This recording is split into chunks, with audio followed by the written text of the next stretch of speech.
Here is a detailed breakdown of how I perform this type of scratches that you see in my video. Yeah, you got that. The key concept about this type of DJ scratches is driven from the concept of transformer scratches down to Scribble scratches and a host of others. Most of the common DJ scratches that most people are aware of is the normal baby scratch, which is this that you've seen, as well as the stab that you are aware of. To get to this level, you must first start from the basics of scratches. You see, scratches are one of the interesting things that you use to spice up your DJ mix. But for you to really get that done,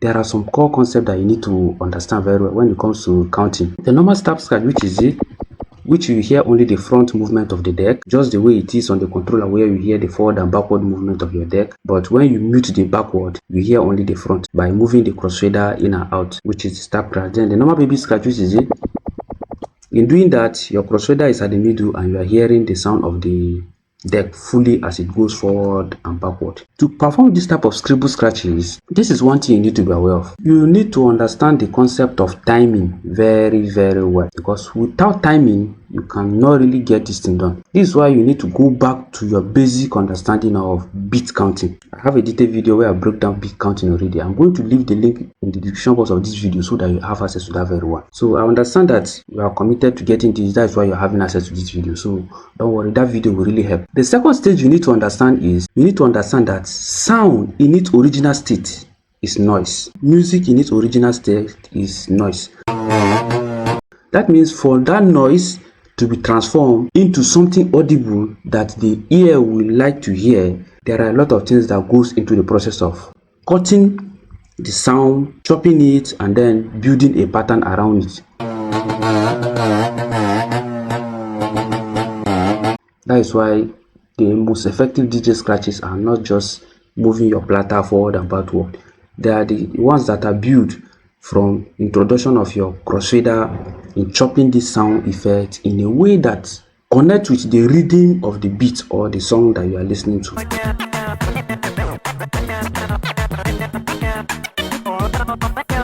I'm going into a demo session now. I'm going to be using some important sound effect. Let me turn off my keyboard for now. Now we are going to be using this particular sound on deck B. Look at it.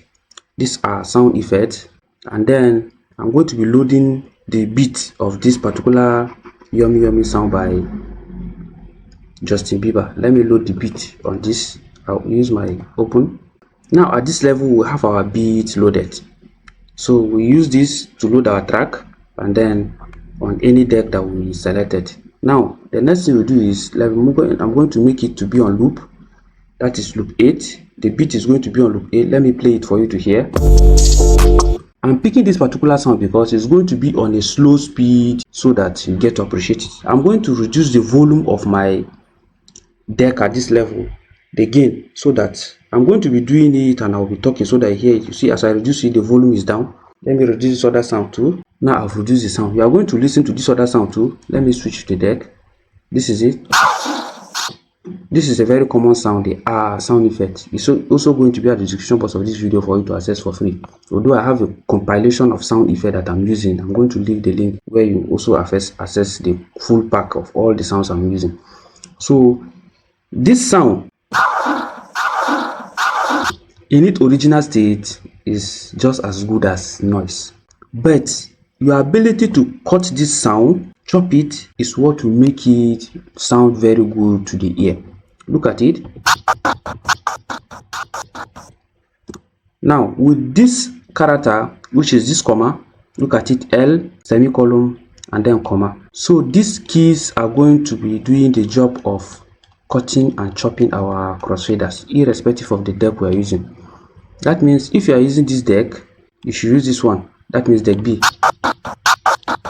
As you are tapping on it, there's a particular way it behaves. This is where it goes beyond just the concept of thinking you can do that with your sitting down and tapping mapping. It doesn't work that way. Now the next thing you look at is this particular one. If you are using this other deck, this is the key you use. Look at it. Now if you observe what I'm doing, I'm just tapping 1 2 3 4 1 2 3 4 1 2 3 4. This is where the counting comes into play. Now look at it. 1 2 3 4 1 2 3 4 1 2 3 4 1 2 3 4 1 2 3 4 1 2 3 4 1 2 3 4 1 2. So you can now see how this chord process of chopping it gives it, even though it's cutting the sound, because I'm not doing it randomly, I'm doing it in a very calculative manner. It's cutting it in a very nice tone. The next key we are going to be using now is letter A. Listen to it. So when you tap on it, it creates that good forward movement of the deck. When you tap delay it small, it takes it back. So that is how powerful this particular key does its own job. So for those who feel you can sit down and type random things, you now see that it's going beyond the level that you used to think. So the next thing we'll do is we'll have the combination of this. If we are going to be chopping this other deck and be scratching it, look at it. So you can now see how it is being done. Now it moves the deck to the other extreme, and if we want to reduce it to the middle, the full stop will bring it to the middle again. So this is how we do this combination. While you are counting this part 1 2 3 4 1 2 3 4 1 2 3 4, at interval you go with this 1 and leave it. Anytime you want to take it forward, you go with this and then you leave it sharp as possible. Look at it. I'm going to be doing the demonstration for the two keys now. Look at it. 1 1 1 1 1 1. Now if I decided to go with 1 and I leave it, any sound that will come up, you will not hear it, because it's chopping this other deck. It's chopping it. It's taking the crossfader to this other extreme, and why any sound that will come up from this one, you will not hear it again.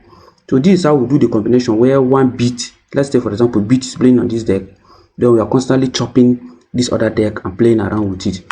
So look at it. 1 1 1. Listen how the variation will change the way I tap on the key. Look at it. This is it. But look at this other one. You can see another different variance. So this little adjustments, the timing at which you are typing this thing and leaving it, create and gives it that very good vibe. Now whenever you want to do that and you want the song to just play, by the time you tap it, you can see 1 2 1 1 2 1 2 1 2 1 2 1 2 1 2. So whenever we are tapping on the 1, we'll go with the two of them. 1 1, it goes with the 2, or 2, it plays the song. So by the time you keep replicating that, you get to see how these tiny pieces are being put together. Now whenever you want to create a variation, you know the normal convention of counting beats is also there, where you are counting 1 2 3 4. Look at it. 1 2 3 4 1 2 3 4 1 2 3 4 1 2 3 4. So that is how you scratch and drop. This concept can require some level of commitment and practice to get to this level. That is why I decided to put up a barrier, so that there are people that really need some of these things, irrespective of whether you are a fast learner or a slow learner. Don't worry, you will definitely pick up by the time you follow it as I'm giving it now.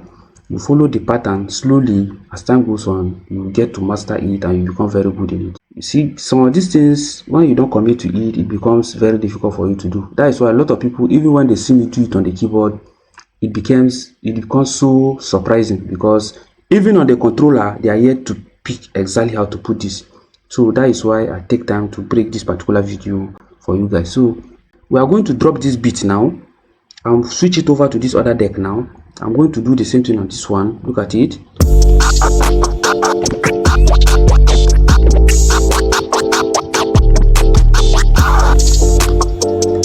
Now you've seen the brief demo, how the beat is playing on this other deck and then this other one. Now let me break this other one down. Now our crossfader is in the middle. You see, we are dealing with this deck now, so we are going with this, not this one.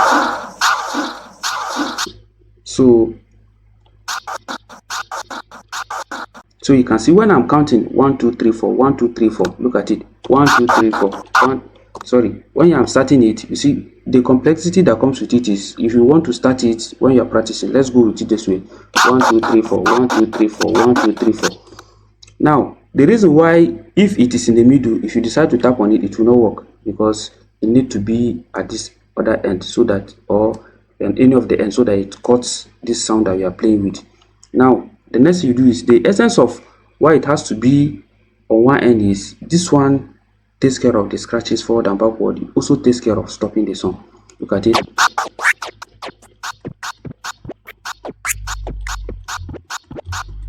Now if I want to be doing this 1 2 3 4 1 2 3 4, if I'm going with 1 2, it stops. 1 2, it stops. 1 2, it stops. But if by the time I decide to do it 1 2 1 2 1 2 1 2 1 2 1 2 1 2 1 2 1 2 1 2, you can see how I'm increasing the speed. If I decided to take it on the slow motion again, 1, I'm going with the 2 2 2 1 2 1 2 1 2 1. So we build it that way. Now let me introduce the beat on it now on this other deck. This is it. I use my letter Q just to start the first step. Look at it.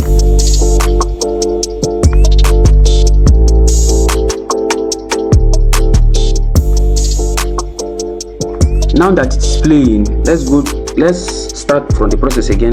1 1 1 1 1 1 1 1 2 3 1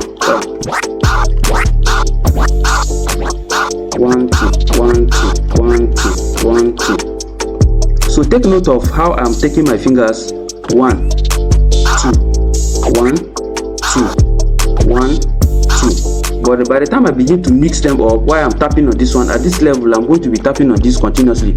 1 2 3 4 1 2 3 4 1 2 3 4 1 2 3 4 1 2 3 4 1 2 3 4 1 2 3 4 1 2 3 4 1 2 3 4 1 2 3 1 2 3.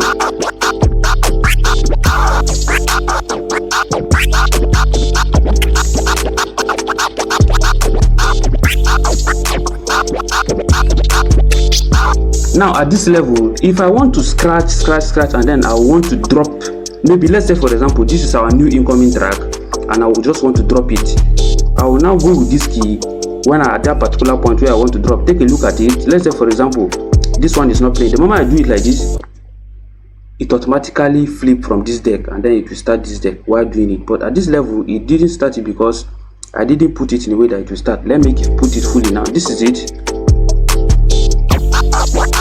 This is it in practice. 1 2.